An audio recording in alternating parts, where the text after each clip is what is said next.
ओम शांति। आज 25 अप्रैल 2022 है और आज के बाबा के साकार रूप से चले हुए मधुर महावाक्यों को स्पष्ट करेंगी आदरणीय आशा दीदी।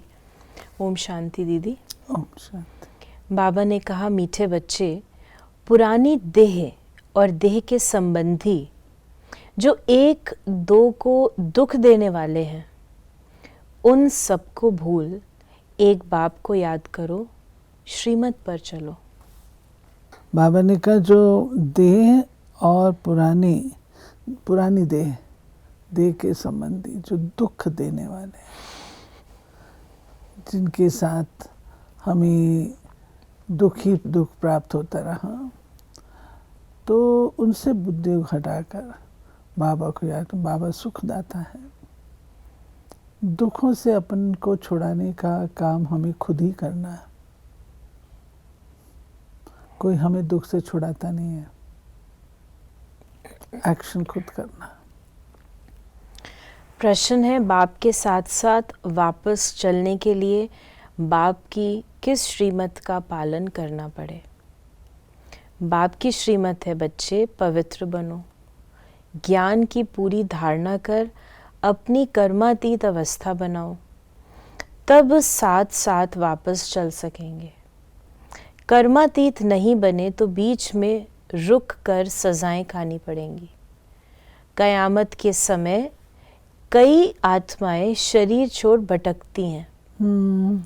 साथ में जाने के बजाय यहाँ ही पहले सजा भोग हिसाब चुकतू करती हैं। इसलिए बाप की श्रीमत है, बच्चे सिर पर जो पापों का बोझा है, पुराने हिसाब किताब हैं, सब योग बल से भस्म करो। बाबा ने स्पष्ट करके बताया है, कयामत के समय जबकि होलसेल मौत होगा, उस समय शरीर तो तैयार नहीं होंगे। अब जो लोग शरीर छोड़ेंगे तो कहाँ जाएंगे? भटकते रहेंगे। तो ये बहुत कड़ी सज़ा है। आत्मा शरीर के बिना नहीं रह सकती है। रह सकती है तो परम धाम में रह सकती है, परंतु परम धाम में तो आत्मा जा ही नहीं रही है, अभी तो सदा भोग रही है। तो सदा भोगने का जो वो पार्ट है, वो बहुत दर्दनाक और खौफनाक होगा। शरीर के बिगर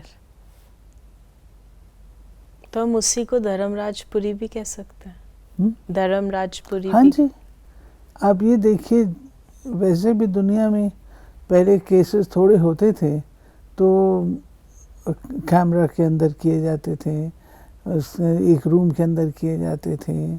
आज भी ऐसी प्रथा है, रूम के अंदर ही जज जो है वो अपनी डिसीजन देता है। लेकिन लोकपाल आप देख लीजिए, कुछ ऐसे हो गए जहाँ पे पब्लिक में बैठ कर के करना पड़ता है। तो जब ज़्यादा हो जाएगा तो क्या होगा? धर्मराजपुरी जो है वो होलसेल रूप से खुली हुई होगी। हर एक अपने पार्ट जो है चुकतू करेगा, अपने पाप। गीत है, ओ दूर के मुसाफिर, अभी तुम ब्राह्मणों की बुद्धि में सर्वव्यापी का ज्ञान तो निकल गया है। ये तो अच्छी रीति समझाया जाता है कि परमपिता परमात्मा प्रजापिता ब्रह्मा द्वारा नई रचना रचते हैं। वो ठहरा रचयिता जिसको परमात्मा कहा जाता है। ये भी बच्चे जानते हैं कि वो आते हैं, आकर बच्चों को अपना बनाते हैं, माया से लिबरेट करते हैं। पुरानी देह सहित जो भी मित्र संबंधी आदि हैं, जो एक दो को दुख देने वाले हैं, उनको भूलना है। जैसे कोई बूढ़ा होता है तो उनको मित्र संबंधी आदि कहते हैं, राम जपो। अब वो भी झूठी बात है, न खुद जानते हैं न उनकी बुद्धि में परमात्मा की याद ठहरती है। समझते हैं परमात्मा सर्वव्यापी है। एक तरफ गाते हैं, दूर के मुसाफिर, आत्माएं दूर से आकर शरीर धारण कर अपना पाठ बजाती हैं। नहीं, बाबा कहते हैं कि बच्चे क्या कहते हैं, क्या बोलते हैं, वो उनको खुद को ही पता नहीं है। दूर का मुसाफिर है और फिर यहाँ पर कहते हैं कि वो सर्वव्यापी है, तो वो कैसे हो सकता है? फिर बाबा ने कहा कि बाबा कहते बाबा ने कहा कह देते हमारे तुम्हारे सब में व्यापक है, उनको ऑर्फन कहते हैं, धनी को न जानने वाले, याद करते हैं हे भगवान परंतु जानते नहीं हैं, हाथ जोड़ते हैं समझते हैं वो निराकार है, हमारी आत्मा भी निराकार है, ये आत्मा का शरीर है परंतु आत्मा को कोई भी जानते नहीं। कहते भी हैं भ्रुकुटी के बीच चमकता है अजब सितारा। अगर स्टार है तो फिर इतना बड़ा लिंग क्यों बनाते हैं? फिर बाबा ने कहा आत्मा में ही 84 जन्मों का पाठ है। ये ना बाबा का जो आकार है ज्योति बिंदु है, परंतु ज्योति बिंदु के बजाय बहुत बड़े बड़े लिंग बना दिए, बहुत ऊंचे ऊंचे बना दिए। कारण क्या? ज्योति बिंदु तो दिखाई नहीं देता, और भक्त अगर अपनी आराधनाएं व्यक्त करे तो नहीं कर सकता, दिखाई नहीं देगा, इसलिए फिर उनका बड़ा रूप बना दिया। इससे फिर लोगों ने और भी समझ लिया है कि परमात्मा बहुत बड़ा है। फिर बाबा ने कहा कि जो हमारे देवी देवता धर्म वाला नहीं होगा वो ना ब्राह्मण बनेगा न उनको धारणा होगी, वो ऐसे ही अच्छा अच्छा कहते रहेंगे। बाप कहते हैं बच्चे मैं तुमको साथ ले चलूँगा, जब तुम श्रीमत पर चल पहले पवित्र बनेंगे, ज्ञान की धारणा करेंगे, अपनी कर्मातीत अवस्था बनाएंगे, तब ही मेरे साथ साथ घर पहुँचेंगे। नहीं तो बीच में रुक कर बहुत कड़ी सज़ा खानी पड़ेगी। मरने के बाद कई आत्माएं भटकती भी हैं, जब तक शरीर मिले तब तक भटकती हुई सज़ा भोगेंगी। ये बहुत, बाबा ने कहा ये बहुत, यहाँ बहुत गंदगी हो जाएगी कयामत के समय। पापों का बोझा बहुत सिर पर है, सबको हिसाब किताब तो चुकतू करना ही है। गंदगी जो बाबा इसकी बात करे आत्माओं की, कचरा होगा, खूने नाहक खेल होगा, अकाल मृत्यु होंगी। जिस समय अकाल मृत्यु बाबा कहता है कि इतनी मौतें होंगी, कौन किसको जलाएगा, कुछ नहीं होगा, सब ऐसे ही। तो उसको बाबा कहता है गंदगी, होलसेल। फिर बाबा ने कहा बाप कहते हैं पतित भ्रष्टाचारी तो मेरे पास पहुंच भी नहीं सकते। कहते हैं फलाना पार निर्वाण गया, परंतु ये गपोड़े मारते हैं, जाता कोई भी नहीं है। अभी तुम जानते हो भक्ति मार्ग में कितने धक्के खाते हैं। ये सब शास्त्र आदि पढ़ते पढ़ते मनुष्यों को गिरना ही है। बाप चढ़ाते हैं, रावण गिराते हैं।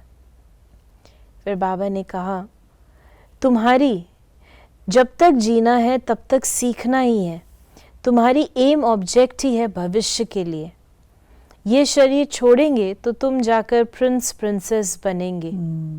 स्वर्ग माना स्वर्ग, वहाँ नर्क का नाम निशान भी नहीं। बाबा हमको भीति दे रहे हैं, देखो बच्चे तुम अभी पढ़ रहे हो, लायक बन रहे हो, तो तुम वहाँ पे जाके क्या बनेंगे?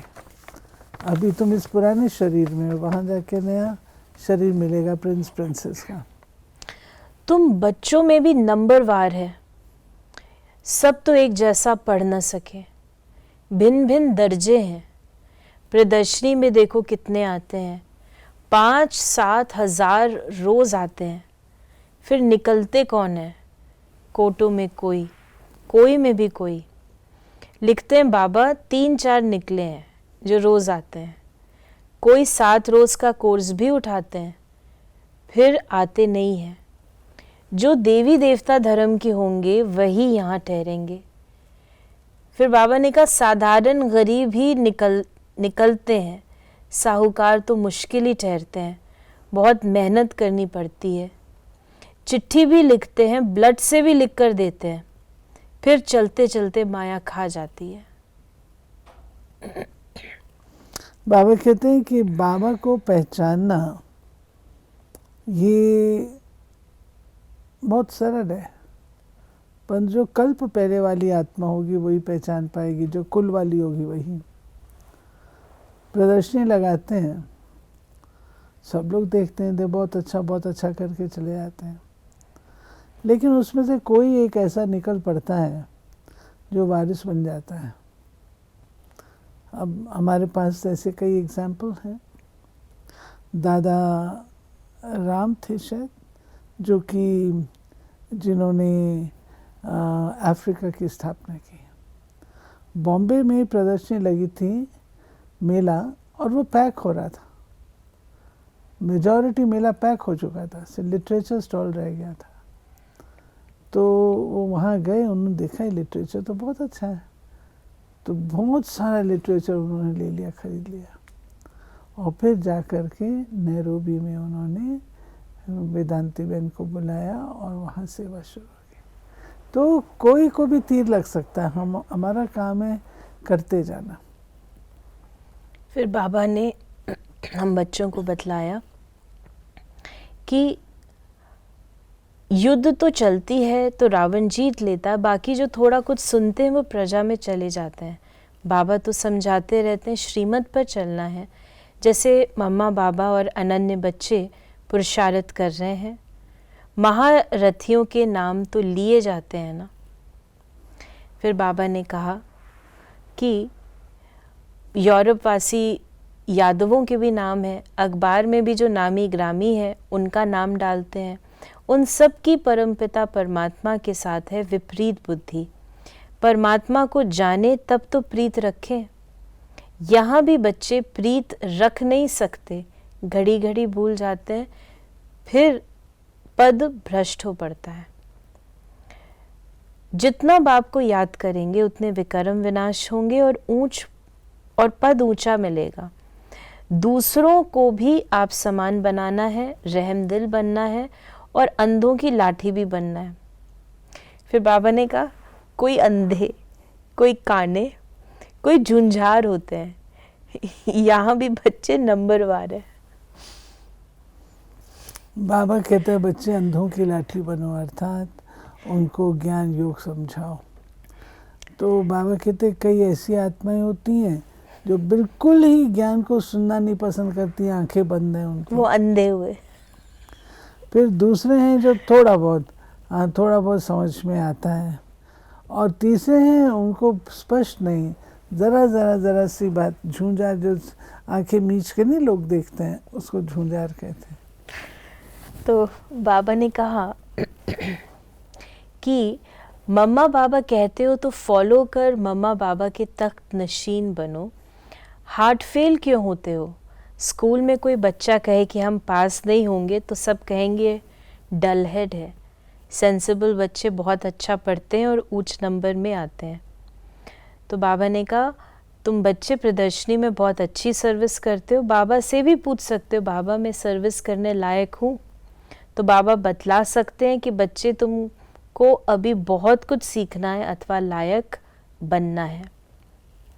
फिर बाबा ने कहा कि बुलाते हो दूर देश के रहने वाले, आओ हमको साथ लेके चलो क्योंकि हम बहुत दुखी हैं।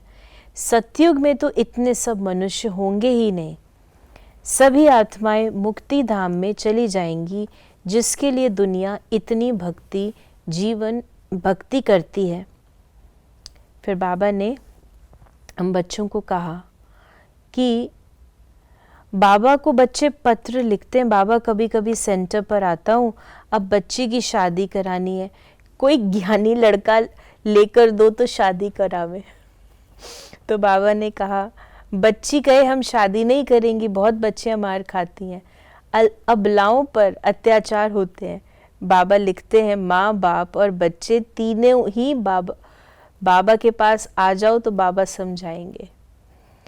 आदरणीय बच्चे लेते हैं ना, राय लेते हैं बाबा से, तो बाबा कहते हैं कि सम्मुख आओ तब मैं नब्ज देख के राय दूंगा। फिर बाबा ने हम बच्चों को आज वरदान दिया है, माया व प्रकृति के भिन्न भिन्न कार्टून शो को साक्षी बन देखने वाले संतोषी आत्मा भव। संगम युग पर बाप दादा की विशेष देन संतुष्टता है।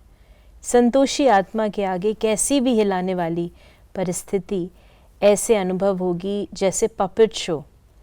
आजकल कार्टून शो का फैशन है, तो कभी कोई भी परिस्थिति आए उसे ऐसे ही समझो कि बेहद के स्क्रीन पर कार्टून शो व पपेट शो चल रहा है। माया व प्रकृति का ये एक शो है जिसको साक्षी स्थिति में स्थित हो अपनी शान में रहते हुए संतुष्टता के स्वरूप में देखते रहो, तब कहेंगे संतोषी आत्मा। और स्लोगन है, किसी भी प्रकार के डिफेक्ट से परे रहना ही परफेक्ट बनना है। तो ये थे बाबा के आज के महावाक्यों का स्पष्टीकरण।